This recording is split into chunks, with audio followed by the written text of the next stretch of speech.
3 ans, j'ai fait 4 filières, 5 classes et j'ai changé 3 fois l'établissement. Compliqué. Mais à côté de ça, je bombardais comme un porc à côté. Et en fait, la dernière année, ça commence à faire pas mal de sous. Je commence à me faire un réseau, ça marche bien. Mes parents disent ok, là c'est bon, et ils voyaient que j'en pouvais plus, mec. Les gens ils comprenaient pas, genre même mes potes ils me disaient putain mais tu délègues mais tu gagnes rien et tout machin. Je dis je préfère rien me verser, avoir une trésor qui descend genre tout le temps, mais que derrière par contre j'ai des systèmes de port et que le jour où l'acquisition ça va bien marcher, les clients ils vont payer plus, et ben tout ça j'aurais pas à le faire après. Je venais de me déscolariser. J'ai pris le Better Call Saul pour ça. Je commence à lancer un studio, je contacte tous les développeurs de LinkedIn. Et à un moment, la bulle se perce. De toute façon, je fais un malaise, mais je suis putain, il y a des pères de famille dans le lot. Et ils me font trop confiance. Si je perce la bulle, je me rends compte qu'il n'y aura jamais d'aboutissement. Salut à toutes et à tous, bienvenue dans un nouvel épisode du podcast Mindflow. Aujourd'hui on est dans le 21e épisode, je suis avec Nolan, on est dans un cadre assez sympa, on est à Paris. Ça va Nolan? Ça va mec, écoute, Petite, on est venu en Ouais. train. On est parti à 7h du mat comme je t'ai dit tout à l'heure. T'es fatigué là ou ça va? Là t'es... Tu vois, j'ai une bague là. Ouais. Cette bague est tractée, tout, c'est la Oura Ring. Ah oui ok je vois. Je savais que j'avais fait une nuit vraiment de merde. Parce que dès que j'ai pas mal de rendez-vous cet après-midi, j'ai dormi 4h30. Ah ouais, donc t'es un peu en mode... Ça va, il y a eu le train, j'étais... Ouais, t'as eu le temps peut-être de décomposer. Enfin, Ouais, j'arrêtais pas. Ouais, Mais je suis en place, mec. vas-y, c'est parti. On va s'amuser. Bien. Est-ce que tu peux te présenter rapidement, Nolan, en quelques mots et quelques phrases avant de rentrer en détail dans ce que Pro, tu fais, perso, si tu veux. tout. Vas-y, Ok, je regarde la cam du coup. comme tu veux. Nolan Gentil, 18 ans. J'entreprends depuis 3-4 ans maintenant. Je me suis déscolarisé en première. Donc j'ai pas le bac, les gars. J'ai pas le bac, j'avais déjà de l'argent en fait de côté, plusieurs dizaines de milliers d'euros. Donc j'ai stoppé. J'en pouvais plus de toute façon, mec, depuis des années. Ok. Catastrophique niveau scolaire, moi. Et mordu par le business, mec. Là, j'ai une agence de short, donc on fait que du montage. On veut vraiment devenir les meilleurs. Ok. C'est pas, tu sais, on fait nos petits montages, on vend, on prend notre argent. Non, on veut créer un produit d'exception. Ok. Donc voilà. Sinon, en bonne Ouais, santé, je fais du sport, on s'amuse quoi. Ouais, ok. Donc putain, ouais, sacré vibe. D'ailleurs, pour l'anecdote, comment on s'est rencontrés? C'est vrai qu'on en parlait juste avant en off dans les backstage. Ce qui est assez drôle, c'est que avant qu'on se rencontre là physiquement, tu m'avais envoyé un message sur LinkedIn. Du coup, ça devait être un de tes setters. C'était Mathieu là qui était qui là. est Mathieu qui était là. On le verra sur la cam dans les backstage. Et quand ton nom qui m'a prospecté. Et on a eu un call ensemble. Et puis, je sais plus, tu me proposes tes services, il me semble, de shorts. Ouais, Je crois que faire un c'était pour partenariat, Enix, ouais. faire un partenariat. Ou même avant le partenariat, je crois que c'était juste en mode setting classique, tu vois. Non, les partenariats, c'est ce qu'on fait avec nos agences. Je sous-traite en fait tout le montage de tes vidéos. Oui, voilà, ça, Ouais. exactement. Et du coup, call, et je sais plus, je te réponds ou à ton setter, tu vois, puis tu as dû voir le message et il me dit ouais, non, ça a l'air intéressant, prends un call, genre l'après-midi. Après-midi, call avec toi. Ouais, c'était rapide, mec. On discute, c'était assez rapide. Et On je avait sais fait pas, quoi, on se une met à heure échanger, bien 1 heure, tu vois. Ouais. Puis on devait parler enfin, je pense sûrement de mes besoins et tout, tu vois. Et en fait, on n'a pas pu parler de ça. J'en avais rien à foutre. On mec. a parlé de On a parlé de bifurqué, ouais. podcast, de Ouais. studio, de création de contenu. Et je sais pas, ça a trop bien fité. Et je t'ai dit, mais de toute façon, viens, on fait un épisode de podcast. Ouais, non, c'était quali, ouais. Et là où ce qui est marrant, c'est qu'on n'a pas attendu 1000 ans, tu vois. Genre là, on y Et est. là, on y est, et là, on y est, et ça y est, quoi. On s'est appelé quand en avril ou mai? Mars. Mars, avril, je dirais. Donc c'est pas si vieux que ça. Hein. Non, bah là, on est début mai, on est le 7. Ouais, Tu vois. donc voilà, comme quoi, Ouais, on est Internet, réactif, ça peut. mec. Ouais, on est réactif et Internet, ça peut faire des bêtes de LinkedIn, rencontres, mec, hein. c'est puissant. Surpuissant. T'as rencontré d'autres mecs comme ça un peu LinkedIn Ouais. Putain. En fait, déjà, vu que je suis jeune, dans cette phase où j'avais encore 17 ans et que je postais tous les jours sur LinkedIn, je me suis pris énormément de refus, plus de refus que de oui. Et je demandais à tous les mecs des calls. On peut faire un call, on fait du réseau, tu vois. Du coup, je prenais tous les mecs au téléphone et j'ai commencé à me faire mon réseau comme ça, tu vois. Mais pour des clients, pour prospecter, pour faire des potes, parce que j'ai des potes, j'ai rentré sur LinkedIn. C'est énorme, LinkedIn. Ouais. Bon, j'aime pas trop non plus quand même. Parce que je sais pas, je trouve qu'il y a une toxicité dans ce réseau, je sais pas. Ouais, t'as une espèce de. C'est un peu le réseau du. Je trouve maintenant, c'est un peu le réseau du cringe en vrai sur certains trucs, tu vois. Ouais. Genre sur certains sujets et tout. Ouais, on s'y perd un peu, tu vois. Ouais, tu peux vite t'y perdre. Mais si vraiment tu utilises bien, c'est ultra puissant. Ouais, bien sûr. Bah, pour recruter, pour tout, mec. Recruter, faire du réseau, mais genre faire du bon réseau, tu vois. Mm. Et la preuve, regarde, c'est pour ça qu'on est là aujourd'hui. Et donc, ouais, c'était assez marrant. Une première question que j'aurais te poser pour commencer, c'est une question qui m'a grave trigger, genre il n'y a pas longtemps. C'est quel est le truc que toi tu penses vrai, mais que la plupart des gens pensent faux? C'est marrant parce que tu m'as envoyé la question. On va être franc, tu m'as envoyé juste cette question, je crois, c'est la seule ou peut-être. Ouais, il y a une quelques vraie autres. question écrite, genre texto. J'ai pas la réponse. Ouais. J'ai un truc, tu vas me dire si c'est précis. Moi, il y a une chose, je crois pas forcément en Dieu. Je suis baptisé, je fais ma communion. Ok. Mais voilà. Chrétien, du coup. Ouais, je suis chrétien, mais sur le papier. Ok. Je Ok. respecte. Oui, mais sur le papier, ouais. Je respecte tout le monde, Ok. mais je ressens pas le besoin d'aller prier, je ressens pas le besoin de m'adresser à Dieu, etc., etc. Par contre, je crois en une chose, je crois en les énergies, tu vois. Ok. Aux énergies. Ok. Et ça, beaucoup de personnes n'y croient pas. Les énergies, c'est quoi? De quoi tu parles? Ça peut être les énergies de l'univers, comme de la terre, comme de la nature, comme des pierres, comme peu importe, tu vois, ton énergie à toi, tu vois. Et donc, je crois à ça. Pour rentrer un peu plus en détail, imagine dans cette pièce, en fait, je suis pas Nolan Gentil, je suis Cristiano Ronaldo. Tu fermes les yeux, tu sais qu'il y a Cristiano CR7 à côté de toi, tu vas ressentir de la puissance, mec. Tu vas la ressentir, sa puissance, tu vas dire putain, il y a CR7. CR7, les ballons d'or, Champions League, Real Madrid, tu vas péter un plomb. Pareil s'il y a McGregor par exemple, pareil s'il y a Mohamed Ali, tu vas péter un plomb, tu vas ressentir les énergies du mec. Et ça, tu crois qu'il y a un truc qui se passe quand tu te mets en condition et même si les personnes sont pas là, même si les personnes sont pas là, genre qu'il y a quand même un espèce de transfert peut-être d'énergie et ça génère un truc en toi. De toute façon, c'est que ça, tu vois, c'est énergie, connexion. C'est un peu un rapport spirituel. Mais c'était Louis Kender que j'ai interviewé du coup la semaine dernière, il y a 10 jours dans mon podcast, qui me parlait de ça, du pendulum. Je sais pas si tu vois ce que c'est. Ça me parle de nom. C'est en gros une ficelle, un fil, avec un poids très très très très lourd. On va dire des tonnes et des tonnes. C'est pas genre non, c'est pas une petite pyramide, mais un petit truc qui pend. Genre Alors ça, c'est un pendule. Ça, c'est un pendule. Mais là, le pendulum, c'est ficelle, gros poids, énorme.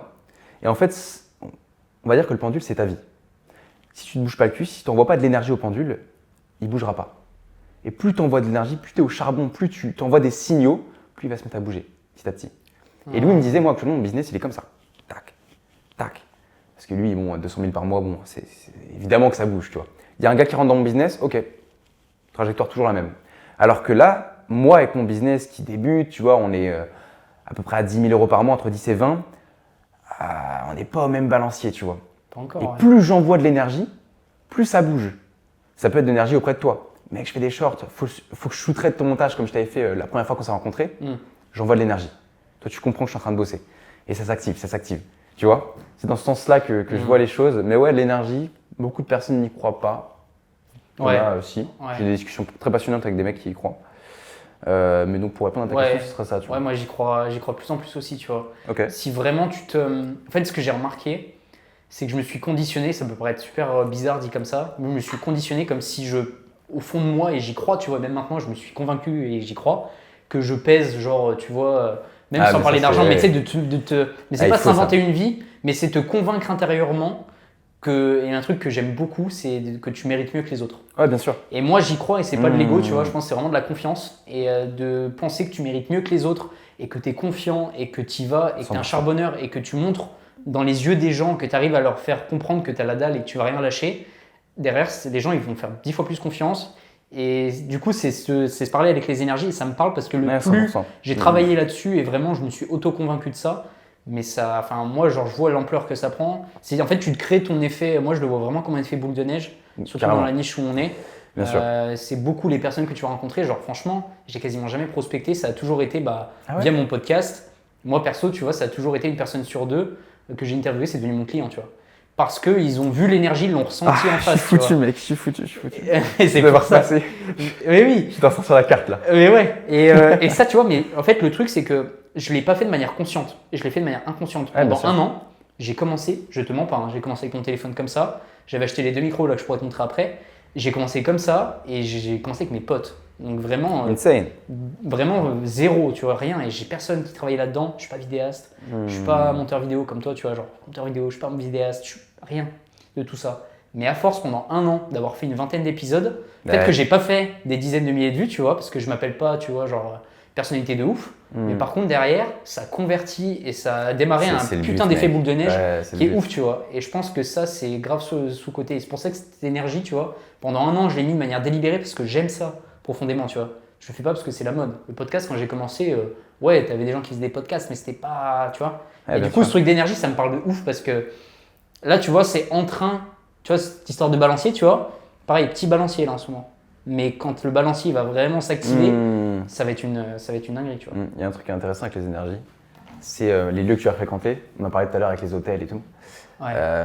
Et moi, j'ai fait un switch un peu chelou. Je peux paraître pour un connard en disant ça, mais maintenant, je me déplace qu'en première, ou en business première, ça dépend, qu'en van ou en bon Uber, tu vois. Parce que je ressens en fait cette énergie. Je me dis, ok, je fais des choses que des personnes fortunées font. Bon, après, j'ai quand même de l'argent pour faire ça, mais je pourrais m'en passer, tu vois, c'est pas essentiel.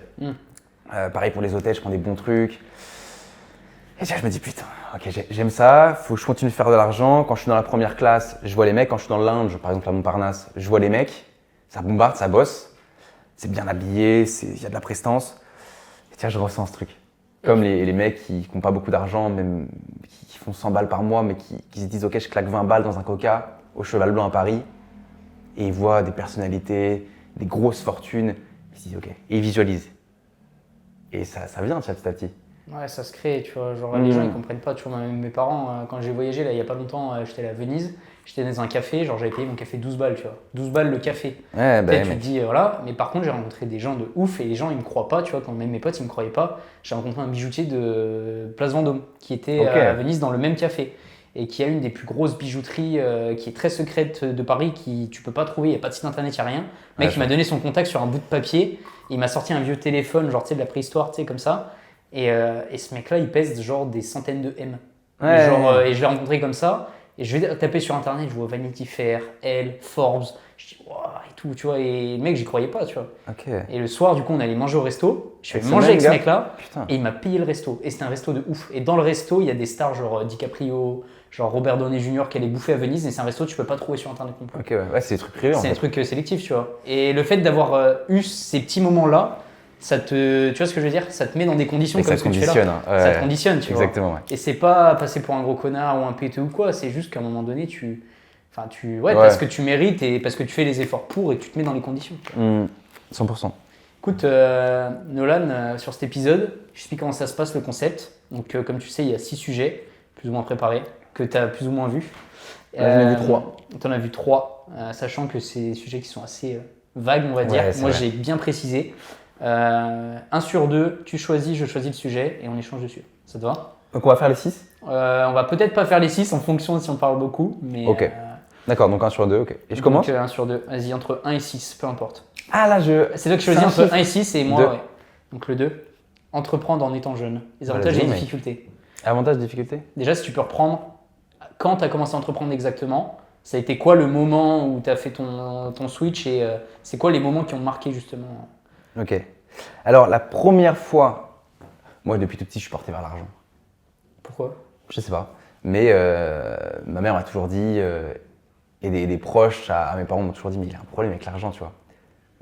Ou avec les chiffres, par exemple, avec les chiffres. Mais en fait, tu vois, je sais pas, j'ai pas l'âge exact, mais entre 6 et 10 ans, l'âge où tu joues au Lego, je me rappelle très bien, j'en voulais plus. J'avais des Legos, j'en avais déjà beaucoup, tu vois. Parce que chaque anniversaire, chaque Noël, je voulais des Legos, mais j'en voulais plus. Et je vais voir ma mère, je fais, on va s'asseoir là. Bon, j'avais pas la prestance que je peux avoir, tu vois. Je fais, on va s'asseoir. On n'a jamais eu d'animaux de compagnie. Je t'explique le contexte. Et je lui fais, ok, on va s'acheter un couple de chats. Ils vont faire des bébés. Je savais même pas ce que c'était, tu vois, la reproduction et tout. Je dis, ils vont faire des bébés. En tête, c'était une graine et tout, enfin bref. On va revendre les chatons. Et au fur et à mesure, on s'achètera des meilleurs chats, qui coûtent plus cher. On revendra les chatons. Et après, je pourrais m'acheter mes Legos. Ça part de là. Donc déjà, dans une notion de business, je te spoil un peu, ça s'est pas fait. Elle voulait pas. Ok. Mais il y a déjà cet esprit, tu vois, à moins de 10 ans, de vouloir faire du business pour s'acheter des choses. Ensuite, j'ai grandi. En 3e, je commence à découvrir l'achat-revente, tu vois. L'achat-revente, j'ai acheté des iPhones, bon, je l'ai pas fait longtemps, mais iPhone sur le bon coin. Tu rachètes des pièces, tu répares l'iPhone, tu le revends genre le double, tu vois. Des pièces, c'est pas des pièces certifiées Apple, c'est il y a des revendeurs sur internet, il y en a partout. Et après, je rentre en seconde, et là, je découvre l'achat-revente de sneakers. Ok. Là, ça part en couille. Je commence à faire quelques centaines, milliers, bref. Mais je découvre surtout la bourse, l'investissement bourse. Donc, je commence à 14-15 ans à acheter mes premières actions. Bon, là, les basiques, Apple, McDo, Microsoft, Google. Mais pourquoi tu t'es, genre, c'est quoi par exemple le switch entre achat-revente, genre l'achat-revente parce que tu voyais tout de suite l'argent que ça pouvait rapporter? Je t'avoue que je sais pas comment. Bah, je me renseignais, tu sais, comment devenir riche sur Internet. Tu tapais comment se devenir riche? Ah ouais, mort. Ah ouais, mort, mec. Et au début, tu sais, je me cachais quand j'étais tout petit. Tu sais, je prenais le YouTube de mes parents, je mettais comment devenir riche. Mais tu sais, c'était mal vu. C'est mal vu de l'ancienne génération. Ah, il veut devenir riche, lui. Ok. Tu veux faire quoi dans la vie? Riche. Ok. Ah, bah, tu le seras jamais parce qu'eux ne le sont pas, tu vois. Je parle pas de mes parents, hein, je parle vraiment de la génération Y, c'est ça? La génération Ouais, d'au-dessus. génération d'avant, ouais. Bref. Donc, je me renseignais et j'ai dû tomber sur des vidéos d'achat-revente de sneakers, mais c'était pas du tout répandu comme ça peut l'être maintenant ou ça l'était il y a un an, tu vois. C'était le bordel. Tout le monde faisait ça, moi, tous mes potes qui sont scolarisés faisaient ça. Ouais. Il y avait personne. Dans mon lycée, j'étais le seul. Donc, il y avait un marché qui était quand même intéressant. Et pour les investissements en bourse, je pense que c'était pareil. Hein. Comment faire de l'argent, les mecs parlent d'investissement. Je vais sur une plateforme qui s'appelle eToro, je sais pas si tu connais, que je pense la base. Ouais. J'achète mes premiers trucs. Et sur eToro, je vois qu'il y a des trucs qui s'appellent la crypto. Mais t'étais mineur à cette époque. Ah bah laisse tomber, j'étais mineur. Tu faisais comment? Tu prenais les cartes de tes parents? Ouais, de ma mère à mort. Ah ouais? Tous mes pseudos sous le nom de ma mère, ouais. Enfin, mes pseudos, mes identifiants. Ouais. Et il y a même des fois où là, il y a de l'argent que je peux il pas les- récupérer. Il les savait ou pas? Une sur 5 brokers, tu vois.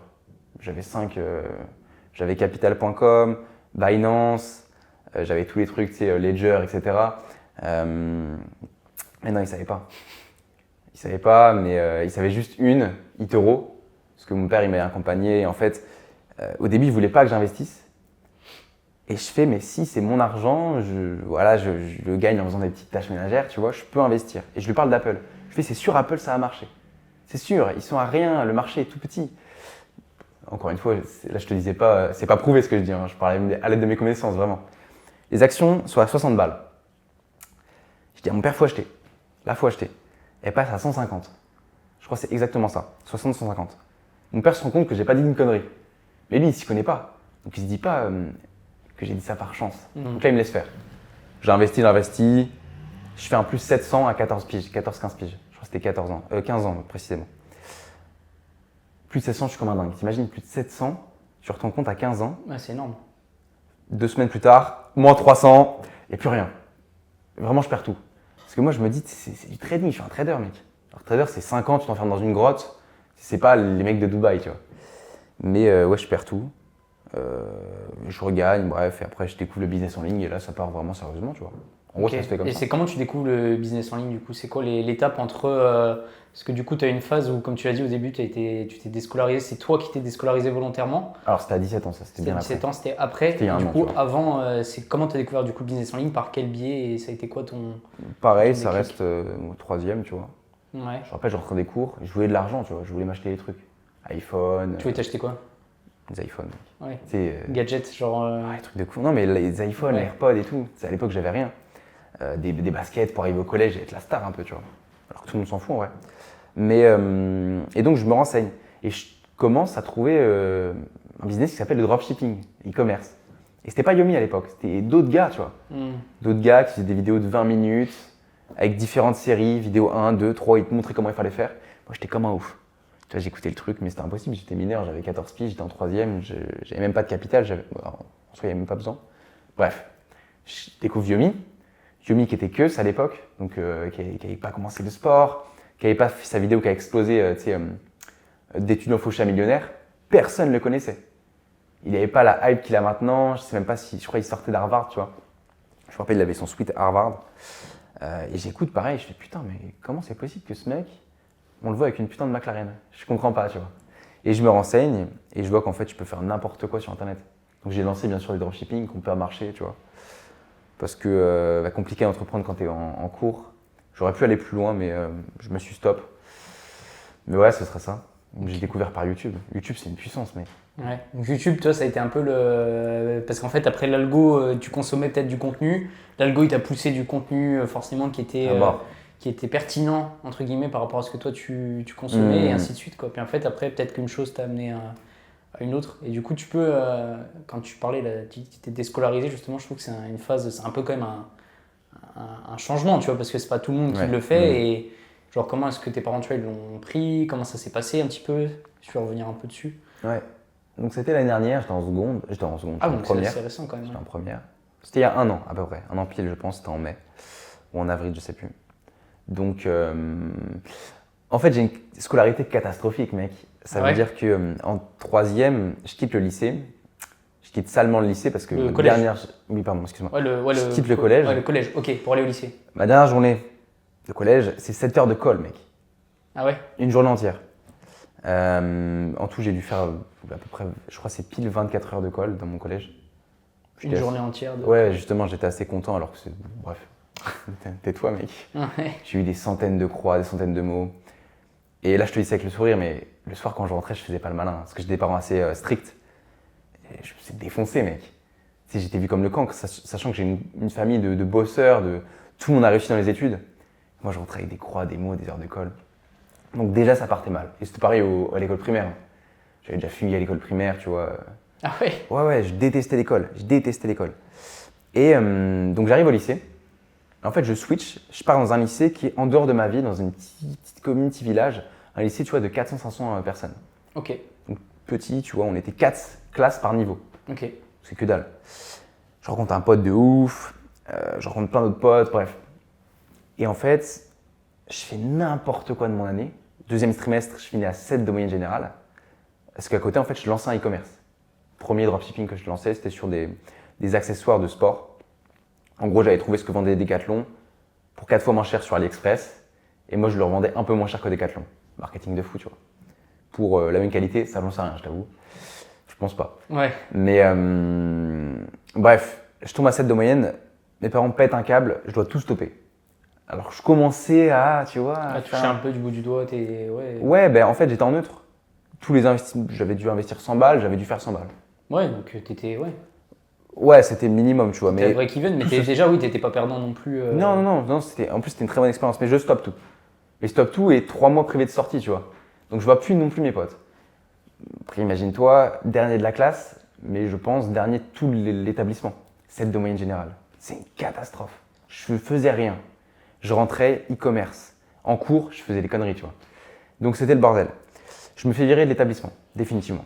Ok. Je me suis fait virer temporairement. Il y avait l'internat aussi temporairement. Bref, définitivement. Donc, je switch. Je change d'établissement. Je te la fais courte. Je me fais virer. Je change d'établissement, je me fais virer. En gros, en 3 ans, j'ai fait 5 filières différentes, 4 classes différentes. Ok. Non, 4 filières, 5 classes. Et j'ai changé 3 fois l'établissement. Compliqué. Mais à côté de ça, je bombardais. Tu sais, là, tu te dis, ok, j'ai affaire à un cancre, le mec fout rien. Non, je bombardais comme un porc à côté. Et en fait, la dernière année, l'année dernière, où pareil, c'est toujours les conneries, c'est comme ça que je trouvais ma dopamine, c'est comme ça que je m'épanouissais. Parce que j'étais pas du tout à l'aise en fait en cours. Bah, ça commence à faire pas mal de sous. Je commence à me faire un réseau, ça marche bien. Fini. J'arrête. Mes parents disent, ok, là c'est bon, et ils voyaient que j'en pouvais plus, mec. J'en pouvais plus. Ils voyaient qu'en fait, le plus ça allait, le moins ça allait, quoi. Ouais. Finalement. En fait, là, à la fin de ma scolarité, je luttais pour y aller. Je luttais, en plus, c'était des conditions pas. Tu sais, j'avais 2 heures de transport le matin. Le soir, je savais des fois pas comment rentrer parce que j'étais en dehors de ma ville. J'étais une ville qui était à 30 minutes, mais qui n'était pas desservie par des lignes de bus. C'était à coup de Blablacar. Ah ouais. Mais Blablacar qui ne te dépose pas dans l'établissement, c'est un bordel. Au moins une fois par semaine, le mec il ne venait pas. Donc, ouais, papa, tu peux m'amener. Putain, il pétait un plomb. T'imagines, il devait m'amener, il devait faire 1 heure aller-retour, au moins une fois par semaine. Ouais, donc. Il faisait, mais pour tout le monde, en fait, pour tout le monde, c'était un bordel. C'était horrible, ouais. Et ça se met mal avec la responsable de section, qui était vraiment pas. Responsable de section, c'est quoi du coup? C'est responsable de. En gros, j'étais en bac pro commerce, c'était la responsable de tous les bacs pro commerce. Ok. Et en fait, elle voyait que j'étais différent. Elle voyait que je faisais des choses à côté. Et elle voyait que j'étais dans la seule entreprise qui avait rien à voir avec bac pro commerce. D'habitude, les mecs, ils sont dans des boulangeries, Ouais, dans je des vois. charcuteries, Ouais. dans des grandes surfaces. C'est pas du commerce, t'es pas commercial, tu vois. Tu vends un petit peu, tu vois. Moi, j'étais dans une agence du digital de recrutement, tu vois, qui avait des bureaux en physique dans ma ville. Donc déjà, je commence le truc. C'était le truc déjà un petit peu différent de Ouais, ce que tout le monde j'étais pouvait le seul. trouver. Et en fait, Ok. j'avais été validé, mais j'étais pas dans ce qu'on avait fait sans soum avec ma mère. Ok. On leur a dit que c'était commercial, pas du tout. Je faisais purement du marketing et en fait, j'ai été CM pendant 1 an chez eux, en alternance du coup, lors de ma dernière année. Et en fait, cette boîte, malheureusement, fait faillite. Alors que moi, j'avais toute ma liberté là-bas, j'étais au développement stratégique, tu sais, j'étais entrepreneur limite. Déjà. Ouais, t'avais ce sentiment d'être Je libre. faisais en ce même que je temps voulais. Oui, t'avais ton rôle dans la boîte à jouer. Ouais, je faisais ce que je voulais, j'étais à égalité avec tout le monde, alors j'étais le plus jeune, mais je faisais vraiment ce que je voulais. La boîte fait faillite, et je me retrouve du coup avec que les cours. Plus de boîte, alors que c'était un peu ma dopamine. 50-50, une semaine. Plus de cours. Là, je fais putain. Et j'ai 2 mois pour retrouver. Les 2 mois, je bombarde business. J'étais toujours dans l'investissement à ce moment-là, parce que j'ai lâché maintenant. Investissement crypto, donc je passe mes semaines à bosser ça. Ok, donc t'avais investi de l'argent dans tout Ah ce bah que mort. t'avais gagné, genre dans Ah les ouais, cryptos et tout. Genre dans des cryptos, genre des J'étudiais, ouais. Ouais. J'étudiais les white papers, j'étudiais les projets. Je faisais beaucoup en fonction de moi, mon point de vue. J'écoutais pas les dires, je faisais moi mon point de vue sur ma vision long terme sur la crypto. Bien sûr, je plaçais aussi dans les plus grosses BTC, ETH, mais tout mon salaire d'alternant, absolument tout, était réinvesti dans soit des formations, soit de la crypto. Donc déjà, je me sécurisais pas mal, tu vois. Donc bref, ça fait faillite. Le lycée, on voit que c'est plus possible parce que ça se met mal avec tout le monde. Je stoppe et je starte en vrai la real life, tu vois. Je commence vraiment à faire du business. Et Comment ça se fait justement ce switch à ce moment-là, du coup, genre à un moment donné, c'est all-in, genre en mode ça y est, c'est fini, tout le monde a vu qu'en fait c'était. ouais. Mais ça faisait déjà depuis la seconde générale où quand je me suis fait virer de ma première seconde, je fais à mes parents, bon, bah, venez on arrête en vrai. Là, c'est fini. Je me suis fait virer. Je suis pas fait pour, on voit, ça fait des années que c'est le bordel. On stoppe. Puis t'étais pas bien, personne n'est bien en fait, genre. Ouais, bah en fait, moi quand je suis en cours, j'étais bien en cours. Parce que c'était à coup de conneries. Mais, Ouais, mais les trucs, tu vois, je pourrais t'en raconter, c'est des trucs hyper marrants. C'est n'importe quoi, enfin bref. Du coup, j'étais épanoui parce que je passais mes journées à pleurer de rire. J'étais au Comedy Club toute la journée. C'était le bordel, mais c'était n'importe quoi. Et c'était des meilleures années, tu vois. Mais j'avais ma vision qui me rongeait. Argent, réussite, business, à un moment faire la part des choses. Donc déjà la première exclusion, je dis à mes parents, bon stop, je me mets à mon compte, on m'émancipe, tu vois, et on bombarde. Ils veulent pas, je me scolarise. Et en fait, c'est après coup, après 2 ans de négo, et ils disent ok, bon, on stop. C'est mieux pour toi, c'est mieux pour nous, c'est mieux pour tout le monde, même pour les établissements. Et là, ben voilà, là on se déclare, on commence à faire les petites choses par-ci par-là. Et Donc là, t'étais encore mineur du coup. à 17 ans, c'était il y a 1 an, pratiquement jour pour jour. Ok. Du coup, t'as fait quoi, demande d'émancipation et tout ou pas forcément Non, encore des magouilles. Ouais. Encore des magouilles. Bon, après, t'as réussi à te débrouiller pour. Bah, déjà, voilà, il y avait un peu de blague au début. Ouais, forcément, mais Normal. Qui n'a pas fait de blague? Ouais, c'est ça. Mais il y avait aussi le nom, encore une fois, de mes parents. Oui, donc à la limite, oui. C'est ça. Mais là, pour le coup, bon. Les comptes bancaires étaient au nom de mon père, je me rappelle très bien. C'était il y a 1 an en même temps. Tous les comptes, bien sûr, crypto étaient au nom de ma mère. Et parce que pourquoi c'était pas au nom de mon père au début? Parce que lui qui était un peu dans le business, pas entrepreneuriat, juste dans une grosse boîte, il n'avait pas envie qu'il y ait de problème. Je comprends, ouais. Imagine, tu étais appelé au tribunal parce que moi j'ai fait une connerie. Lui, ça peut lui coûter un job, tu vois. Ouais, ça peut lui mettre en péril son job et tout. Ouais. Ma mère, c'était pas dérangeant. Donc, et même je faisais ça très bien, tu vois, je te dis ça comme si j'avais fait une connerie, j'ai fait aucune connerie. Et à l'instant, mon père, il a compris que c'était vraiment sérieux. Là, il s'est placé et il m'a fait confiance sur son image. Donc voilà. Mais ouais, ça a pris du temps avant que je me déscolarise. Et ouais, le début, donc à mes 17 ans, voilà, mineur. Mais c'était un marketing de malade. J'ai 17 ans. Et ça, au début, je voulais pas le dire. Tu penses que ça a été un. Ouais, parce que là, c'est marrant ce que tu dis que c'était. Tu voulais pas le dire. Est-ce que tu penses que tu as réussi? Tu voulais comme un inconvénient du coup ou un avantage? Il faut savoir que j'ai jamais fait de post LinkedIn où je disais mon âge. Où je disais que j'avais 17 ans. Bien sûr, quand j'étais en call avec des mecs, ils me font, hey, toi, t'as quel âge? J'étais un peu gêné. En même temps, j'étais. Comment dire? Audacieux? Je savais que c'était mon point fort. C'était. Ouais, je vois ce que tu À veux dire. l'instant où je disais mon âge, ah ouais, mon gars. Donc ça, tu vois, c'était mon point fort. Mais j'en parlerai pas. Tu sais, je savais en plus que j'aurais pu faire plein de posts LinkedIn à la Célian Fray ou à la Théo Leblanc. Tu dois voir peut-être. Ouais. J'ai 16 ans, j'ai 17 ans, je fais du business. Et ça perce, mec. Il n'y en a pas beaucoup. Alors qu'on dirait qu'il y en a beaucoup, pas du tout. Ouais, Juste oui, que c'est- ceux c'est qui rare. sont en place parlent beaucoup. Et non, je ne l'ai pas fait. J'ai commencé à dire mon âge quand j'avais 18 ans. Parce que mentalement, je me disais, ok, j'aurai pas de clients. Ouais. j'aurais pas de clients et beaucoup Du de coup, personnes. les gens ils te demandaient ton âge, tu disais quoi? Tu disais ton âge ou tu m'y tenais un peu genre en Bah, mode, déjà, il n'y en avait pas énormément qui demandaient mon âge. Ouais, c'est vrai, c'est pas un truc que tu demandes tout le temps. Ouais, et en vrai, on dirait que je suis majeur. On m'a Ouais. toujours dit, tu vois, tu fais 20 ans. Ouais, t'as la vingtaine quoi. Donc ça va. Mais quand on me demandait, je disais honnêtement mon âge. Mais tu vois, je me rappelle, j'avais une mission sur un business de dev perso où j'intervenais. Tu vois, en plus, j'étais inspirant avec mon âge. C'était un contrat à 100 € de l'heure. Ok. Ils ne connaissent pas mon âge et à l'instant où je dois le lire, je suis hyper gêné. Je fais putain, mais je vais fail. Donc je dis, bah là, j'ai 17 ans et je me sens obligé d'argumenter. J'ai 17 ans, ça vous pose un problème ou pas? Je commence à stresser. Parce que tu te dis, putain, mais il a 17 ans, mais non, c'est mort. Et en fait, non, les gens s'en foutaient, ils trouvaient ça hyper inspirant. Que moi, à 17 ans, je puisse coacher des 20-30 ans en dev perso. Tu sais que justement, ce que tu dis là, c'est hyper intéressant. Pour ça que je veux vraiment qu'on mette l'accent là-dessus, c'est que dans beaucoup de situations, ce que beaucoup considèrent leurs points faibles ou des points comme ça, Je suis d'accord. c'est si tu arrives à penser de manière contre-intuitive, et moi je me force à le faire, si tu le tournes bien, ça peut être un avantage, mais fois 100, fois 1000, tu vois. 100%. Moi, tu vois, pareil, je suis pas non plus hyper vieux. Genre, T'as tu vois, quel âge, j'ai on se posait la question 22 ans. 22 ans, ok. 22 ans, tu vois, là, c'est quand même, entre guillemets, pas mal, tu vois, genre jusqu'à ce que finalement j'en prenne marre aussi, tu vois. Là, il me reste 2 mois, je suis en master. Tu vois, tu as 22 ans, tu as lancé tes trucs à côté, tu as fait ton master. Tu vois, c'est vrai que quand tu vas démarcher, et surtout moi, ma cible, c'est quand même beaucoup les gens que je reçois, et maintenant, c'est des gens qui ont 30, 35, 40, 50 ans.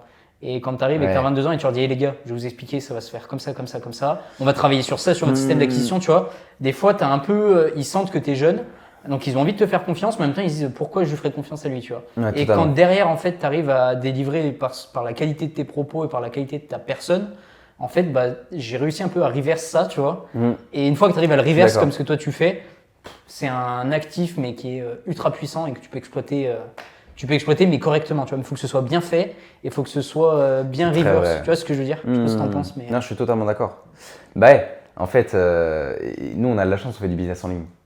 Donc, automatiquement, on se place en figure d'autorité parce qu'on est jeune. Et tu sais, automatiquement, pour toi, ta cible, ils se disent, ouais, il est jeune. C'est B2B, entreprise. Ouais, mais il a dû grandir avec ça, en fait. Ils se Ouais. disent ça, peut-être tes clients. Ouais, aussi, ouais, beaucoup. Tu as ce côté-là qui peut être très bien, Bah oui. mais qu'il faut. En fait, le curseur, il est très mince parce que, en même temps, ils se disent, le mec, il a grandi avec ça.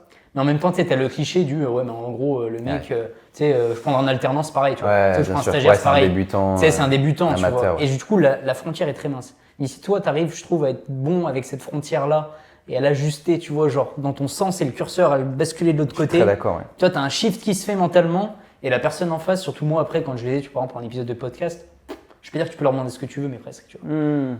Ouais, c'est vrai. Tu vois ce que je veux dire? Et en fait, c'est limite. Je parle pas de mon âge, même actuellement. Quand je suis dans des meetings, des trucs, on s'intéresse à moi, on discute, ok. Et je sais très bien que, justement, comme je te disais tout à l'heure, le point fort, c'est à l'instant où je vais. Je suis pas obligé de le dire, mais quand je le dis, Ouais, les gens pètent un câble. ouais, parce qu'avant, il y a eu une suite logique, il y a eu Ouais. des bases qui ont été posées. En fait, ils m'ont écouté parler, raconter mes différents business, parce que j'ai fait des trucs, laisse tomber. Ils se disent, ok, on m'a dit 23, 24, en général, on me dit ça. À l'instant, je dis 18. Et les gens se disent, mais comment c'est possible qui est tout ça de fait? À quel âge il a commencé le mec? À quelle intensité? Et là, automatiquement, c'est pas le même regard qu'on a sur moi. Là, on se dit, ok, ça bombarde. Parce que le mec, Et il c'est s'est ce que je veux, câblé différemment avant. Ouais, Et toi, ouais. c'est un peu c'est vrai que c'est ce que tu renvoies même dans ta personnalité quand tu t'exprimes et tout. Après, c'est un peu ce que c'est renvoyé. Et ça, je trouve que c'est un vrai truc qu'on n'entend pas beaucoup parler, que ce soit dans des podcasts ou même des vidéos. Ça, c'est un point, moi, c'est des réalisations que j'ai comme ça. C'est tout ce que tu penses être tes points faibles. Non, je suis très Si d'accord. tu arrives à les reverse, genre un tout petit peu, ça peut être. Tu sais, tu dis, ouais, moi j'ai ça comme point fort, comme avantage. Notre agence, on fait ci, on fait ça, machin. Mais en vrai, toi, perso, si tu arrives à ces petits. Parce que ce qui pourrait être considéré comme point faible par la plupart des gens, tu arrives à les reverse en point fort, mais tu peux. Mais tu as un impact qui est x10, x100 supérieur, tu vois. En soi, la jeunesse de l'âge, c'est pas un point faible, tu vois. Bah non, parce que. Là, dans le contexte, légèrement. Mais il y a des mecs qui ont des points faibles 10 fois plus grands, tu vois. Donc, Donc ouais, l'âge, justement, ouais, c'est un truc. Ouais, ça n'a pas non plus été un. Tu as réussi à le transformer vraiment comme une force. ouais, mais là, je suis très content. Et en fait, tout mon réseau, tous mes potes maintenant de business ont dans mes âges. bon, généralement quand même un peu plus grand, 20, 22, 23, Ouais, tu mais vois. c'est pas non plus, tu vois, genre on pourrait être potes, enfin tu vois, je veux dire, c'est des potes Ouais, que c'est tu ça. pourrais avoir comme des potes du lycée, ou tu Bien vois, sûr. que tu avais avant, ou des potes d'enfance, tu vois, genre c'est pour Hmm. ça que tu arrives à. Et tu te comprends, tu parles le même langage et tu arrives à comprendre des choses. C'est ça. Mais tu arrives aussi à faire la passerelle, du coup, avec des personnes qui sont plus âgées ou qui ont d'autres. En fait, déjà dans mon business actuel, vu que j'ai pas encore beaucoup de personal branding, je suis en train de tout mettre en place, là on commence sur YouTube et tout, bah, les gens ne savent pas trop quel âge j'ai. C'est-à-dire que je suis sûr que là, il n'y a pas un seul de mes clients qui sait que j'ai 18 ans. Ouais. Et c'est un peu mystérieux, genre ils se disent, putain, ils savent pas trop, tu sais. Non, mais je pense déjà ils s'en foutent. Ouais, puis aussi ils s'en foutent en Et soi. Ouais. ils doivent se dire, ouais, il a 20 ans, tu vois, bon. Mais donc ça, c'est pas dérangeant. J'ai pas à me justifier. Le service est quali, ils adorent. Ok, ça s'arrête là, point barre. Et si maintenant je leur dis que j'ai 18, ok. Le service est quali, tu vois, ça change rien. Mais en fait, il n'y a rien qui Tout change. est ok, mec. En fait, les chiffres en soi, c'est comme tu juges pas, et ça, j'en entends pas longtemps, tu juges pas la qualité d'une relation, pour moi, même amicale, même si ça joue un petit peu, mais pour moi, c'est pas une pondération énorme, tu vois. L'âge, c'est le chiffre en lui-même, que ce soit sur l'âge ou la durée d'une relation, que ce soit tellement amoureuse ou vrai, ce que tu amicale, dis. Ouais. genre, c'est comme tu dis, c'est l'intensité, tu vois. Tu l'as dit plein de Ouais. fois, ça me fait marrer, tu dis on bombarde. Ouais. Genre, on bombarde, tu vois, c'est. Non, parce C'est que ce côté intensité que tu mets dans ce qu'on disait, tu vois, par rapport aux énergies, par rapport aux. Tu vois, les c'est chiffres, ça. finalement, Tu vois, c'est on y revient secondaire. un peu aux énergies, ouais. Parce que tu vois, j'ai des très bons potes que je garde depuis des années. Ouais. Bon, niveau business, j'ai 3 ans d'avance, comme eux peuvent avoir de l'avance sur plein d'autres sujets. Mais c'est juste une question d'intensité. C'est juste que moi, j'ai décidé de tout placer là-dessus. Et justement, j'ai bombardé. Et c'est pour ça que maintenant, je peux tenir des discussions. C'est pour ça que tu vois, par exemple, je suis en duo 20 ans d'écart avec Alex. Ouais. Alex, il a 20 ans de plus. C'est quoi, tu peux expliquer un petit peu ce que c'est justement ce projet-là, hein? 20 ans d'écart, c'est un podcast qui est en lancement. On n'a fait que 2 épisodes. On est en train de chercher un peu à quel invité, quel DA. Mais en gros, Alexandre Lacharme, c'est un entrepreneur assez inspirant. Je pourrais te faire la passe D si tu veux d'ailleurs. Qui a commencé à investir dans les parkings il y a 10 ans. Et actuellement, il possède un peu moins de 100. Il y a 10 ans, il a commencé à investir dans les parkings. Il possède maintenant un peu moins de 100 parkings dans Paris, Ok, qui lui rapportent tous les mois des rentes, d'accord. qui ont fait des plus-values, qui peut revendre pour la totale. C'est énorme, tu vois. Il a écrit un livre qui a été vendu, je crois, 20 000 fois. Et c'est écrit comment son livre? C'est pas Investir dans les parkings C'est exactement ou, ça. Je Exactement crois, je crois que je l'ai acheté en plus. Ah ouais Je crois que j'ai acheté il y a un petit moment parce que je m'intéressais un Insane, peu à tout mec. ça et je crois que je l'ai acheté. Ok. Ça me parle de ouf en fait, c'est pour ça que c'est chiant. Bah, il est dans toutes les Fnac, tu vois. Ouais, mais voilà. Il se Mais- vend très bien, ouais. Ok. Amazon. Ouais, ouais, Donc il investit maintenant, il est business angel, j'ai mal articulé. Donc il investit dans les startups. d'accord, Je crois qu'il a 10-20 startups avec Ok. lesquelles il travaille déjà, d'accord. sur des tickets de 10-20 000 euros. Tu vois. Ok, Et donc, je le rencontre à un event à Montparnasse, la Tour. d'accord, ok. Là, j'avais 17 ans pour le coup, donc marketingment, c'est très bien. Et je vois que je lui ai déjà dit ça, je vois que pour moi, c'est le mec le plus smart des 40 personnes qui sont dans la pièce. Et je l'écoute. Je dis putain, ouais, c'est bien, c'est bien. Puis tu arrives à capter des petits Ouais. trucs, genre à chaque Ouais, non, il est très smart. Et du coup, je le chope. On commence à discuter. Je parle pas de mon âge. Mais je lui raconte mes trucs, ce que j'ai fait. Moi, il me demande quel âge j'ai. 17 ans. Putain. Ah ouais, lui, il a 37, on a 20 ans d'écart, justement. On reste en contact et à un moment, je l'appelle. Parce que lui, il était sur les réseaux, il a une vingtaine de milliers d'abonnés sur Insta, par exemple. Ok, Et je vois que ça dort un peu. Et je le prospecte, entre guillemets. Je lui fais, faudrait que tu fasses ça, tu fasses ça, tu fasses ça. Il me dit qu'il a déjà un gars, ok. Et j'ai l'idée du podcast. Et je lui envoie un message, je crois le 12 novembre, le jour de mon anniversaire, Ok. mes 18 ans. Donc ça, c'était juste moi, j'étais content Ouais. parce que c'était mon cadeau d'anniversaire, entre guillemets, tu vois. Il m'a dit oui. Je fais, mec, j'ai l'idée, on fait un podcast, 20 ans d'écart, on a 20 ans d'écart. Moi, je suis petit jeune, génération Z, business en ligne, toi, t'es l'opposé. peut-être la force un peu plus tranquille, genre qui Ouais, c'est structure ça. et qui vient T'as de poser le l'expérience, cadre etc. et tout. Et en plus, c'était il y a 8 mois. Quand on commençait à traiter ça, c'était en octobre-novembre, tu vois. Ok, J'avais pas le réseau que j'ai maintenant. J'avais pas l'expérience que j'ai maintenant. Donc, quand il m'a dit oui, pour moi, c'était vraiment. gratifiant. Ouais, et mais une réelle preuve de confiance. Ouais, ouais, je vois ce que tu veux dire. Ouais. Et donc, on a fait que 2 épisodes, un en commun avec un ami, Alexandre, qui est comédien, etc., qui joue dans quelques séries. D'accord. Mais là, on va relancer le truc. Mais donc voilà, c'est juste pour appuyer le fait qu'on a 20 ans d'écart. Il a 37 ans, bientôt 38, j'en ai 18. Et il n'y a aucune barrière. On s'est appelé cette semaine. J'ai traversé des moments assez difficiles avec ma boîte. On est rendu à 10 employés. À manager à 18 ans, tu vois, c'est assez dur. même niveau santé, tu vois, faut être solide. Et donc, tu vois, il m'a dit, mec, on est potes maintenant. Je vais t'aider et tout. Ouais, n'hésite pas, s'il y a un problème, tu m'appelles. Sans me parler de podcast ou je ne sais quoi, tu m'appelles, tu me parles, tu vois. Donc, ouais, il n'y a plus de barrière avec l'âge, mec. C'est ça le business, ça apporte ça, j'ai l'impression.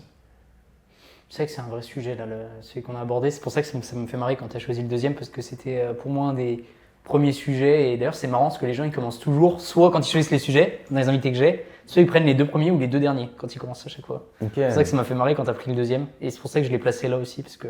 Putain, tu savais que j'allais prendre celui-là. Quasiment. Je vais pas faire le mec de 20, tu vois. Mais, hyper intéressant. Je pense qu'il y a beaucoup de pépites là dans ce que tu as dit et beaucoup d'enseignements à tirer pour ceux qui regardent et qui sont plus jeunes. Tu vois, parce que je pense que malgré tout, l'audience après, je sais pas, peut-être pas du tout, mais l'audience après que tu cibleras avec ton personal branding, tu vois, ça se trouve, il y a peut-être plein de jeunes qui vont. Mais oui, je pense, naturellement. Ouais. Ça va se faire naturellement. Ouais, je pense par association, tu vois. Ouais, tu te dis, un mec qui a ton âge et il se dit, tu vois, enfin c'est con, mais souvent c'est par association que tu fais. C'est exactement ça, t'as raison. Tu regardes des personnes qui ont des points communs vers toi. Ouais, c'est ça. En fait, tu as des points de. J'en discutais avec mon dernier invité, mais en off, donc c'est dommage. On aurait dû d'ailleurs enregistrer. Des fois, j'ai des discussions. En fait, tu vois, la discussion qu'on a eue, on a eu en visio. Ça, c'est réalisation que j'ai eue, mais je l'ai depuis le départ et je la maintiens toujours. Des fois, tu as des discussions avec des gens où tu vas discuter de sujets, tu as des pépites, mais genre vraiment des pépites de valeurs, etc. Et moi, ça me frustrait de déjà pas pouvoir les enregistrer. Là, je suis en train d'essayer de chercher une IA que je peux mettre sur mon téléphone pour des fois enregistrer volontairement, tu vois, les conversations et me les retranscrire et en faire des récaps et tout, tu vois. Comme ce qui se fait avec des Google Meet, sur des trucs comme ça. Et je m'étais dit, mais c'est pour ça que le format podcast, moi, c'est pour cette raison-là et pour cette seule et unique raison que je voulais le faire, c'est de capturer ces moments-là et de pouvoir, tu vois, de temps en temps me dire, je me rappelle qu'il a dit un truc de ouf. Et là, tu remates le truc. Je vais retourner sur le truc et je vais regarder. Et en même temps, moi, je vais améliorer ma prise de parole et je vais absorber ce que les gens vont me donner, tu vois. Genre, ce que tu me dis. C'est pour ça. Tu vois ce que je veux dire? Et les gens, c'est pas, oui, faire un podcast parce que j'ai envie de rencontrer telle ou telle personne. Certes, ça joue aussi, tu vois. Mais moi, personnellement, c'est pour cette raison précise que je voulais le faire, tu vois. C'est marrant, j'en parlais avant-hier, je crois, avec Louis Kender. Ouais. Louis Kay sur les réseaux. Et il me fait, moi, j'aime pas les calls. Il me fait, voilà, j'ai eu plein de discussions extrêmement intéressantes. Mais voilà, j'ai pas enregistré, il n'y a aucune trace. On sait plus pourquoi on disait ça, on perd les idées en fait. Et du coup, lui, il communique beaucoup par message et par Loom. Il envoie des vidéos, tu vois. Ça, je trouve ça bien. Ouais. Donc c'est un avantage et un inconvénient. Ouais, ce qui fait que c'est dans les calls, tu pars souvent comme nous deux, tu vois, quand on s'était appelé en mars. Tu as des idées, tu brainstorm. Putain, on était parti loin, mec. Ouais. En Loom, moins, mais en Loom, tu as une trace. Et ce qu'il me dit, Louis, c'est que tu as le temps de préparer tes propos. Ça veut dire qu'en fait, tu vas parler 5 minutes, mais c'est 5 minutes de valeur. Alors qu'en call, ça peut divaguer, tu pars à droite à gauche, et comment tu vas toi.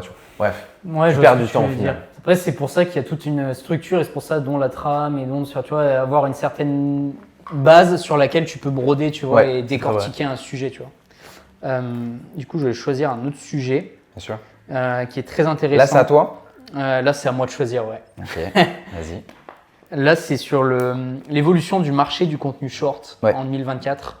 C'est vrai que toi, c'est clairement ton activité et j'aimerais bien qu'on décortique pour le coup un peu cette activité-là parce que je pense que chacun, on a, tu vois, des points de parité justement, ce que j'appelle, j'ai discuté avec Louis, donc qui est mon dernier invité. On a des points de parité là-dessus et des points ce qu'on appelle de dispersion, de disparité justement. Ouais. Là-dessus, et j'aimerais bien qu'on discute un peu de ça. Donc toi, déjà expliquer ce que tu fais avec ton agence, ouais, bien sûr. ta vision, et qu'ensuite on échange un peu là-dessus. Donc, mon agence, c'est une agence qui s'appelle Inix. Okay. H-Y-N-I-X. Ok. Je leur mets, bref, j'ai eu l'idée quoi. Je voulais un Y, je voulais un X, Inix. Et je voulais un A, je crois.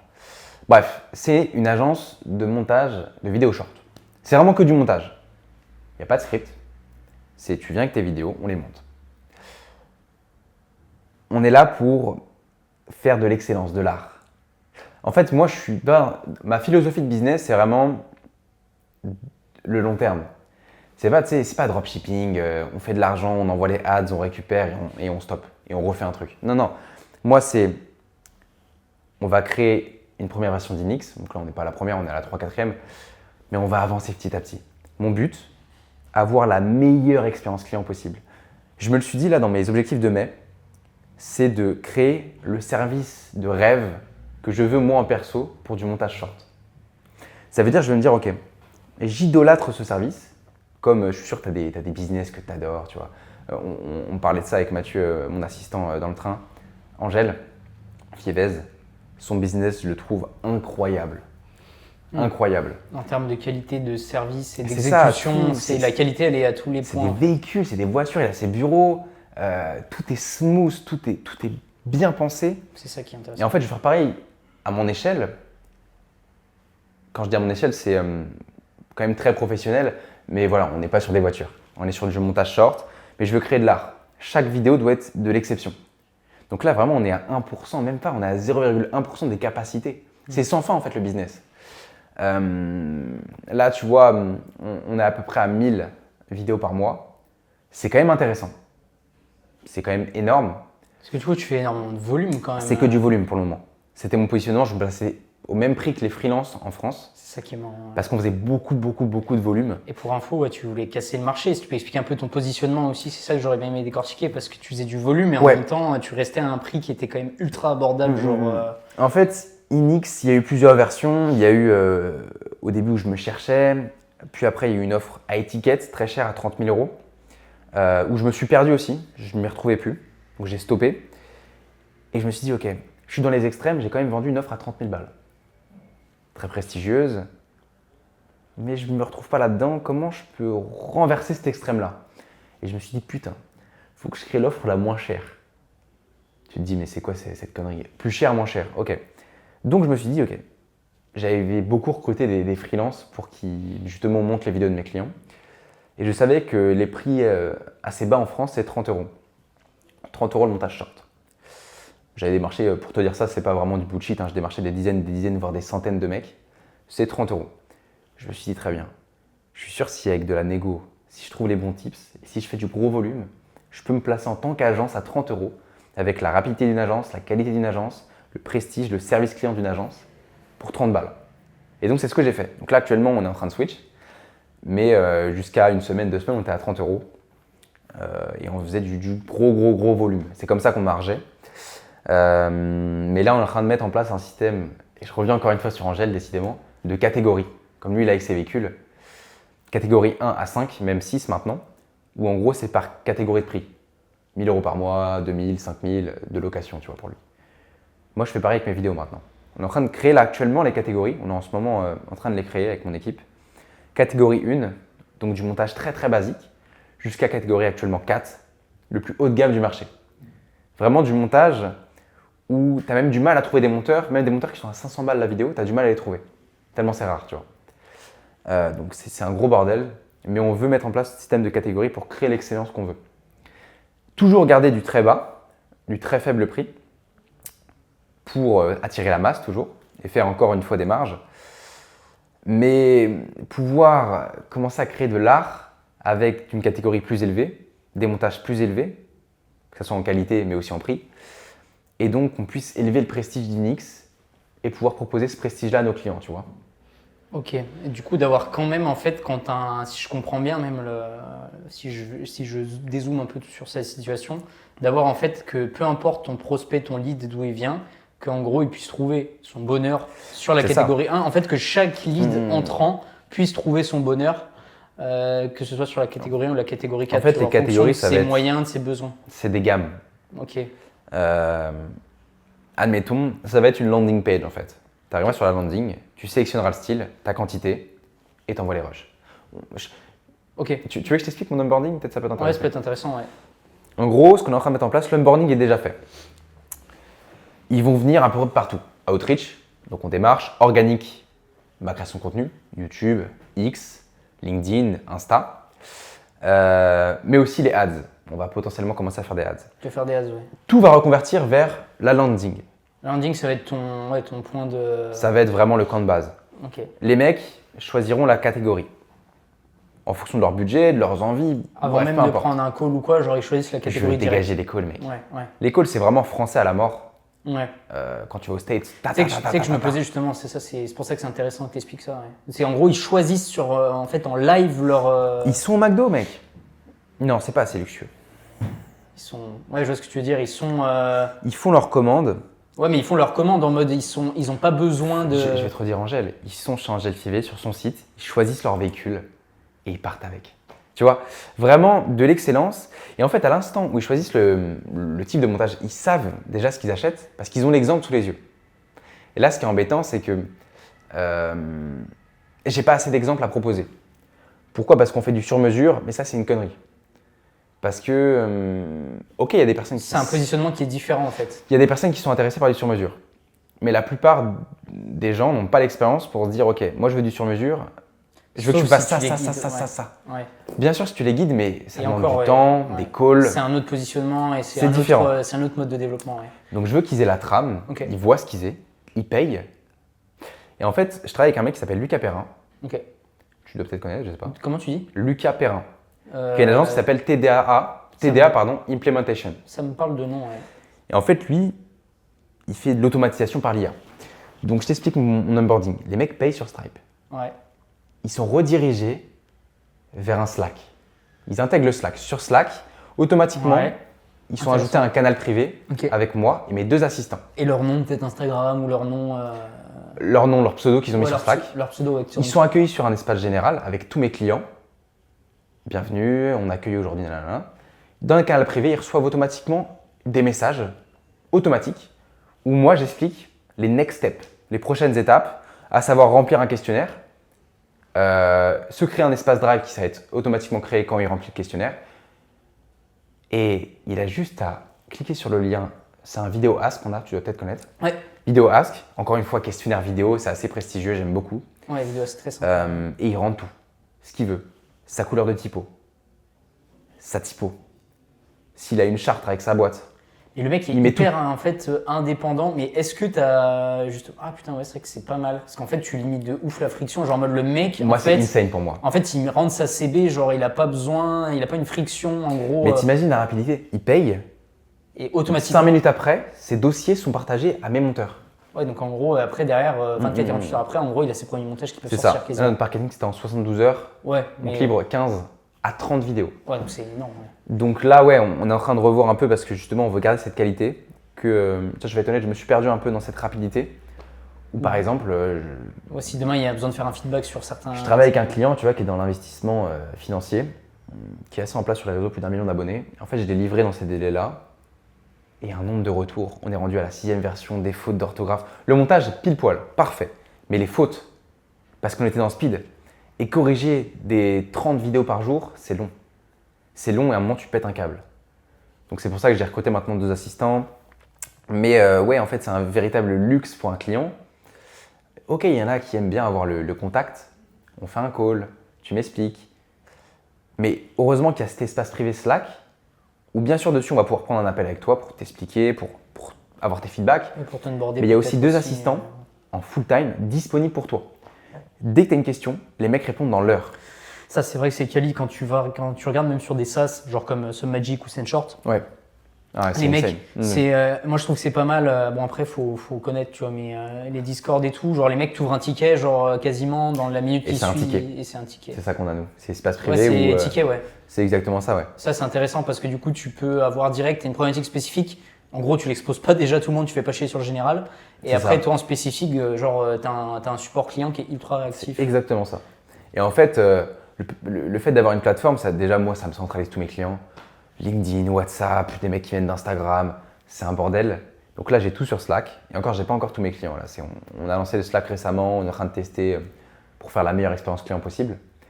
Je peux me délester du truc, parce que je mets mes 2 assistants sur les canaux. Dès qu'il y a un problème à faire remonter, tu vois, Mathieu qui était là, qui est mon bras droit chez Inix, bah, il me tient au courant. Et en fait, c'est fluide. On envoie directement au monteur. Si on a des databases sur Notion, Ouais, bien sûr. on a toutes les suivis des projets. Donc tout est fluide et ça se ressent avec le client. Et ça, on voit qu'on est bien. Et ça, il n'y a aucune agence qui a pris ce positionnement pour l'instant sur le marché. Enfin, tu as fait un peu une benchmark Non. peut-être ou de. Non, j'ai pas encore. Déjà, ce système de Slack là, avec cet onboarding là, j'étais le client test de Lucas parce qu'on est potes, tu vois. Et donc. Lui, ça lui permettait aussi de tester les automatisations derrière. Ouais, tu vois, il est rendu à voir. une dizaine de mecs, je crois, maintenant. Et ça va exploser au fur et à mesure. Et ouais, ce système d'automatisation, du coup, là, vous l'avez testé et tout, et genre, Ouais. ça marche. Ça marche très bien. On a eu des. Normal, tu vois. Mais logique, mais Premier comme tout, client, putain, le mec paye. Je vais sur le Slack, il n'y a rien. Je fais merde. T'es obligé de l'ajouter à la mano et tout. Ouais, non, machin, et en plus, du coup, quand on l'ajoute à la main, il n'y a plus le message automatique. Je dois créer les groupes privés. Je fais putain, on est en train de tout niquer là. Et en fait, c'était un truc tout con, le Stripe n'était pas relié. Ah, du coup, forcément, ça déclenchait pas ouais, le non, reste laisse de tomber. l'automatisation. Donc non, déjà, il n'y a pas ce système de Slack. C'est tout nouveau. Mais ouais, j'ai de la chance d'avoir des très bonnes relations. Du coup, je prends du meilleur de chacun. Ouais, c'est intéressant. Tu sais que c'est ce que tu dis là, je vais mettre un point dessus. Ouais, dis-moi. J'ai un échange justement avec là, je suis en train de faire une DA et un graphisme pour mon podcast pour avoir, tu vois. Là, à Mindflow Ouais, pour Mindflow, ouais. Je suis en train de vraiment Ok. faire un truc. Genre là, la prochaine fois, tu vois, on aura des petits mugs, Ok, genre insane. un t-shirt, tu auras des suites, tu vois, mes potes qui sont caméramans et comme, ils auront leur suite, ils auront Putain, c'est comme Important de Taylor Chiche, ouais. Ouais. Tu sais, ils sont Et obligés je de trouve mettre que le le branding, suite. ouais, ils C'est sont obligés de mettre le insane. suite. Et ça, je vais mettre ça avec mes potes qui filment les backstage.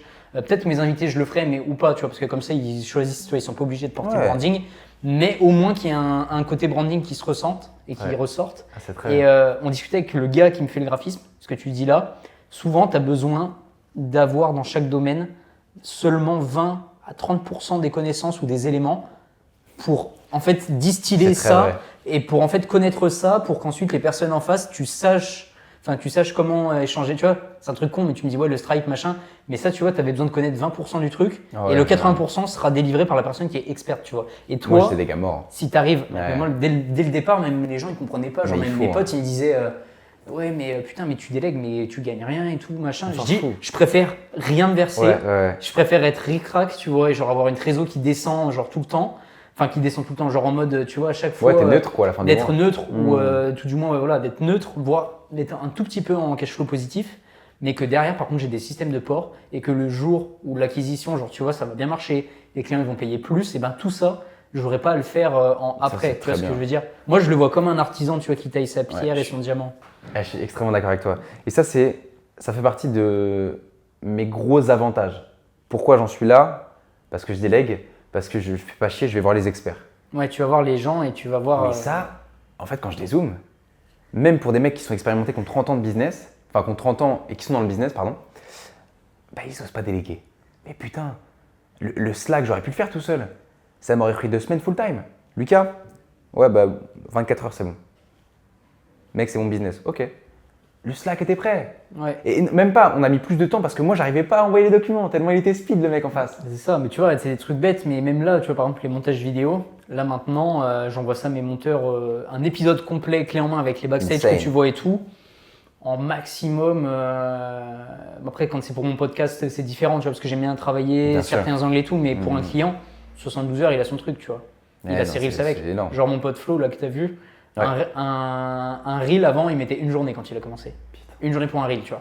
Là maintenant, pour 15 reels, 15-20 reels clés en main, en même pas une journée, il les torche, mais genre parfaitement, genre en mode zéro faute d'orthographe, rien. Ouais, Motion design et la totale, fort, tu vois, derrière. fort. Mais parce que le mec, il est expert là-dedans, tu vois. Ouais. Il a développé une expertise. Moi, j'ai besoin de connaître 20-30%.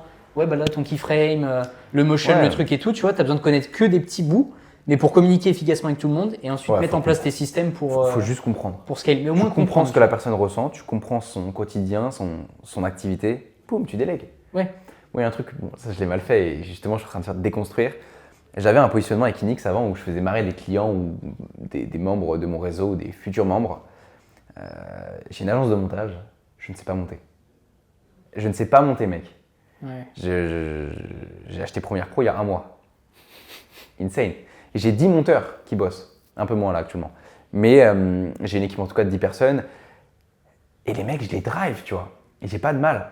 Mais là, où on va vouloir taper l'excellence en termes de qualité, C'est que tu comprennes vraiment la technique, Même quelques pas. éléments techniques de. non mais j'ai toute la technique. J'ai tout. Parce que ça fait longtemps que j'y suis. Et j'apprends vite. Mais il faut que je puisse pouvoir former moi-même au lieu de faire appel à des prestats mes monteurs. Je veux créer des monstres de montage. Du coup là, actuellement, je suis en train de déjà, tu vois, de faire venir des prestats pour juste qu'ils puissent Très smart, ouais. revoir un certain type de montage avec mes gars. Mais c'est moi le boss. C'est moi qui devrais être en train de faire ça, tu vois. Tous les mecs de mon équipe ont confiance en moi, c'est pas le sujet, mais moi j'aime pas. Oui, et puis même d'un point de vue perso, toi, tu sens que si tu vas aller taper, justement, comme tu dis, l'excellence et le côté Exactement. vraiment qualité, délivrabilité qui soit vraiment bon, c'est d'aller chercher toujours ce petit supplément dans chaque Ouais. partie, tu vois. Mm. Sur tes automatisations, sur ton montage, sur ta délivrabilité client, sur ton onboarding, sur tous ces points-là. C'est ça. Tu vois, je pense à un autre pote à moi qui s'appelle Paul-Marie. qui est un monteur vidéo YouTube, le monteur Antoine Blanco. Ok. Et en fait, lui, il délègue du coup, mais c'est le big boss de son business, c'est lui. Donc il sait exactement. Il apprend les styles de montage qu'il fait pour ses clients, il fait avec le client et après il délègue à sa team. Et il fait des looms d'1 heure où il apprend quel réglage, il est sur Premiere, il apprend, ok, vous mettez ça, vous mettez ça, vous mettez ça, vous mettez ça. Il transfère à son équipe. Ah, c'est smart ça. Son équipe devient des monstres. En fait, il crée des monstres. En fait, ouais, c'est ça. Parce que le mec est ultra smart. Et je l'ai rencontré il n'y a pas longtemps, Paul Marie, j'ai rencontré il y a un mois à peu près. Et quand il m'a expliqué ça, je me suis dit, putain, mais je suis teubé ou quoi? Je peux pas faire ça, moi. Et je suis obligé de faire appel à un gars qui est externe, qui n'a pas ma vision. Et moi, ma vision, je peux pas la retranscrire parce que j'ai pas les compétences. Donc là, je suis en train de me former, mec. C'est marrant. Ouais, non, c'est l'inverse. Ça. Mais c'est l'inverse. Mais il y a toujours justement, c'est intéressant aussi, parce que du fait que tu sois un peu extérieur, les mecs sont obligés aussi de se débrouiller pour essayer de faire un truc et ils sont obligés d'apprendre en permanence, tu vois. Mais en même temps, toi, si tu arrives à driver les gars sur, parce que toi, tu as juste les éléments et que tu comprends comment ça se passe. Après, t'es le roi. Enfin, pour moi, je pense que t'es vraiment le roi du monde si t'arrives à faire ça dans chaque domaine, tu vois. Là, je veux passer d'un mec, parce que une autre de mes compétences, c'est vraiment le management. Il faut savoir qu'à 17 ans, j'ai créé une team de, ça, on peut en parler rapidement, une team de 5-6 personnes, moyenne d'âge 30 ans, sur un projet qui avait ni queue ni tête, mec. J'étais juste perdu dans ma bulle et à 17 ans, personne ne savait mon âge. C'était quoi comme type de projet? C'était un studio de jeux vidéo, mec. Ok. Alors que j'ai cette philosophie de me dire real life, ne te perds pas dans les jeux. En plus, j'ai un profil assez addictif. Laisse tomber, je lance un jeu, je suis perdu, mec. Donc, et je me lance là-dedans. Pour une histoire assez marrante, je prends un Better Call Saul et Kusama et on parle un peu de créer une muse. Tu sais ce que c'est une muse dans le business? Pour ceux qui ne savent pas, une muse, c'est un business. Une fois qu'il est implanté, il va te rapporter automatiquement de l'argent. Sans que tu aies besoin de travailler plus. Sans que tu aies besoin de continuer de travailler, ouais, c'est exactement ça. Et donc, on parle de jeux vidéo mobiles, tu vois. Tu sais, les jeux vidéo, tu joues, il y a des pubs toutes les 5 secondes. Ok, tu pètes un plomb. Je venais de me déscolariser. J'ai pris le Better Call Saul pour ça. Je commence à lancer un studio, je contacte tous les mecs, tous les développeurs de LinkedIn, tout le monde. Je leur dis, les gars, vous serez rémunérés au pourcentage. Et il n'y avait pas de notion d'escroquerie de ma part, j'étais convaincu du truc. Ok. Et mes mecs, tendus. Hein. Ouais. Et à un moment, la bulle se perce. J'ai l'impression que je fais un malaise, mec. Je fais, putain, il y a des pères de famille dans le lot. Je suis un détraqué. Et ils me font trop confiance. Parce qu'en fait, je perce la bulle et je me rends compte qu'il n'y aura jamais d'aboutissement. Tellement c'était trop. Je leur disais, les gars, on va concurrencer Epic Games. Mais arrête, frère. Je ne sais même pas développer, tu vois, encore une fois. Donc, management, une de mes principaux piliers. Sauf que là, je suis en train de switch, je me dis, ok, il faut vraiment que j'ai les compétences que mes gars ont et que je sois le meilleur. Le meilleur monteur d'Inix, ça doit être moi. Donc là, je taffe pour être le meilleur. Donc, je prends des coachs en perso, tu vois. Mais je dois être le meilleur. Et automatiquement, ma team va découler de moi. C'est normal. Donc voilà là-dessus. Ok, super intéressant. Putain, mec, ça passe super vite. Il nous reste 4-5 minutes. Ah ouais? Ouais, je te jure, ça passe super vite. Hein. Après, c'est bien, on a pu décortiquer par contre des sujets. On a commencé à quelle heure? On a commencé il y a 1 heure, tout pile. Putain, c'est fou, mec. 1 heure tout pile. 2 sujets sur 6. 2 sujets sur 6. Pour ça, je t'avais dit, on va peut-être en faire la moitié. Mais par contre, c'était des sujets, tu vois, c'était hyper précis, hyper carré. Il y a un autre point que tu aimerais aborder pour la fin? Ouais, pour la fin.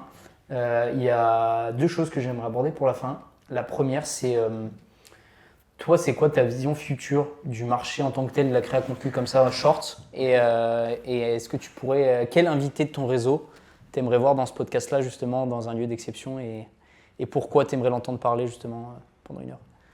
Pour répondre à la question dans l'ordre que tu veux. Donc la vision du marché short. Ouais, sur le futur, sur les émissions. On voit les mecs au stage. Quand on parle aussi beaucoup, parce que je peux me permettre de donner mon avis sans avoir de source, tu vois. Ouais, bien sûr. Je pense à Alex Romordi qui en parle beaucoup. Ouais, bien sûr. Il explose grâce à ça en fait. Et d'autres gars, faut bombarder les gars, la création de contenu, faut faire que ça. Non mais vraiment, quand je vois Mathis Clouet qui est un pote à moi qui m'a coaché sur son agence The Ecosystem, son trafic vient de YouTube, mec. La plupart de ses clients viennent de YouTube. Donc, il y a très peu de mecs qui font de la création de contenu. On en parlait juste avant, des podcasts. Il y en a beaucoup maintenant. Mais quand tu dézoomes sur l'échelle des entrepreneurs français, très peu ont un podcast, tu vois. Ouais, qu'ils le font vraiment bien en plus. Ouais, donc faut bombarder. Il y a un marché qui est énorme. Tout le monde consomme. Tout le monde va consommer de plus en plus. Il faut continuer. Créer en tant qu'entrepreneur pour son personal branding, pour sa boîte, pour faire du chiffre après. En tant que consommateur, moins consommé. Petit disclaimer. Moi, j'étais à fond sur les réseaux avant. J'étais addict, mec, laisse tomber. Là, j'ai des bloqueurs. Bah, je crois, tu sais, il est 12h30. Tous mes réseaux se débloquent à 12h30. Ok. Mais j'ai 1 heure de réseau par jour, tout confondu. Et il se bloque à, je crois, 21h. Parce que sinon, c'est trop addictif. Et moi, je le vois au niveau montage. Je dis, les gars, le but, c'est d'envoyer de la dopamine dans la gueule aux utilisateurs. C'est ça le but. Donc, ouais, Clairement. faites gaffe sur la consommation, mais produisez. Ne consommez pas, produisez, tu vois. Et donc, invité, j'ai dit Alex tout à l'heure. Alex, ça peut être pertinent, surtout qu'il fait beaucoup de podcasts. Il est très à l'aise. Tu peux l'emmener sur n'importe quel terrain. Ok. Ça peut être cool. Ouais, je pense que tu connais pas Alex. Non, je vois pas trop. Je pense que son livre, c'est sûr je l'ai acheté ou c'est sûr je l'ai. Et il a j'ai fait dû un en podcast, tu sais, dans le déclic. Ah ouais, ok. Il a fait un podcast dans le déclic Ouais, avec, ouais, avec Alec. Alec. Mais je connais Avec bien. Alec, ouais. Ok. Intéressant. Mais ouais, je pense que ça pourrait être vachement intéressant. Et moi, j'aime bien justement avoir ça qui est marrant, tu vois, comme toi qui as 18 ans et des mecs à l'inverse, tu vois, j'ai reçu des mecs qui managent des boîtes et d'ailleurs qui est un de mes clients, mais qui gère un groupe qui fait plusieurs millions, voire dizaines de millions par an de chiffre d'affaires, tu vois. Donc, et qui a 50 ans passés et qui est ultra à fond là-dedans, nouvelles technologies, IA et tout. Et du coup, c'est ça qui est marrant, tu vois, c'est d'avoir cette diversité de profils-là. Et ouais, ça m'intéresse d'avoir des gens, parce que forcément, au début, tu contactes des gens de ton réseau, des gens dans ton entourage, entre guillemets, pro et perso, qui ont les mêmes âges, qui ont les mêmes centres d'intérêt que toi. Et j'essaie de me challenger, tu vois, d'aller chercher des gens qui sont dans d'autres domaines, qui sont plus vieux, etc. Et je pense que ça peut être intéressant. Quand même. C'est simple. Toi, j'ai vu, c'est carré, tout est bon. Alex, c'est un mec ultra carré. Si tout est carré, c'est ok, tu vois. Ouais, lui, ça va lui plaire et ça va lui parler. Et... Ouais, mais c'est pour ça. Mais je pense que c'est intéressant. Mais je suis chaud aussi. Ouais, carrément, je t'enverrai son WhatsApp. Une petite introduction. Mais en tout cas, moi, ce que je tiens à retenir de ce podcast, c'est que le mot que je retiens, et pour moi, il illustre plein de choses, et les gens après ils l'interprètent comme ils veulent, c'est on bombarde. On bombarde, mec. On bombarde. Et je trouve que ça. Tu sais que tu pourrais te faire J'ai un podcast là. Ouais. J'ai invité Lookender, qui est un pote à moi. J'invite Flavio Guillonneau, que tu dois peut-être connaître, qui est mon coach, qui est devenu un pote. C'est cet après-midi là. J'ai pas de nom de podcast. Ah ouais. Je l'appelle On bombarde quoi. Ou un truc genre, je sais pas, un truc chaud, similaire. Hein. Et là, ça marque le début de On bombarde. Oui, mais un truc similaire. Avec ça, t'as un truc à faire, mec. Ouais, je pensais à plein de trucs. Mais en tout cas, merci pour l'invite. Putain, mais mec, très c'est cool. C'est pour ça, là, ça me fait penser le On bombarde. J'espère que ce moment-là. On va voir. On pourra le retirer. Ça pourrait être ouf. Mais tu sais que ça pourrait même pour ton branding, ça pourrait être marrant de ouf. Hein. C'est vrai que je dis pas beaucoup ce mot. C'est vrai. Tu sais que c'est un mot qui m'a marqué, mais du coup, quand tu l'illustres après avec plein de choses, que ce soit sur ton enfance, que si tu l'illustres là même en pro et tout, c'est incroyable. Donc, c'est très bien. Très bien. Écoute, et je t'ai reparlé aussi de ta qualité, t'es en place. Parce que les gens ne le voient pas, c'est ça qui est dommage. Mais t'as des gars qui sont venus, vous êtes venus, vous avez pris le train pour venir à Paname. Il y a du bon matos, donc non, franchement, on était là 1 heure avant, on installe tout, tu vois, et on va avoir un deuxième dans setup. Des lieux, tu vois. Ouais. Et c'est pas, on en parlait aussi en off, c'est pas des studios communs comme moi je peux faire, tu sais, je prends toujours les mêmes, tout le monde les a vus sur internet. Toi, c'est à chaque fois, t'innoves. Je veux pas. Et ça, c'est un truc. C'est insane. Ça, j'ai un degré d'obsession pour ça où, mais vraiment, mes potes ils me disent, mais t'es cinglé, tu vois. Même eux, ils me disent, mais t'es fou. Genre de toujours avoir le petit supplément d'âme, tu vois. Ouais. Genre, c'est un truc con, mais même si des fois les lieux vont se ressembler, les setups vont être les mêmes, il y aura toujours une ambiance différente et toujours le petit supplément d'âme avec l'invité et la personne, tu vois. Et en plus, ça va augmenter en qualité au fur et à mesure. Donc exactement, énorme. donc on est que sur une phase ascendante. Écoute, Nolan, merci beaucoup pour notre échange. Je pense qu'il y a énormément de pépites et de valeurs à retirer. De toute façon, tous les liens des réseaux sociaux de Nolan, notamment sur ta chaîne YouTube, c'est vrai que tu lances pas mal ton branding en ce moment. Là, je me lance sur YouTube. Bah parfait, tu me donneras les liens, comme ça on pourra les mettre dans la description pour aller checker ça vraiment rapidement. Je pense que là, dans peu de temps, on va plier le marché. C'est le but, mec. C'est le but. On est là pour bombarder. On est là pour bombarder, donc voilà. Mec. C'était Nolan et Valentin. Bien sûr, n'hésitez pas à mettre votre petit like, à vous abonner si ce n'est pas fait sur YouTube et sur toutes les plateformes de streaming. C'est vrai que ça pourrait être vachement bien pour qu'on puisse toujours plus améliorer la qualité. Ouais. C'était Nolan et Valentin pour le 21e épisode du podcast Mindflow. Ciao. Salut les gars.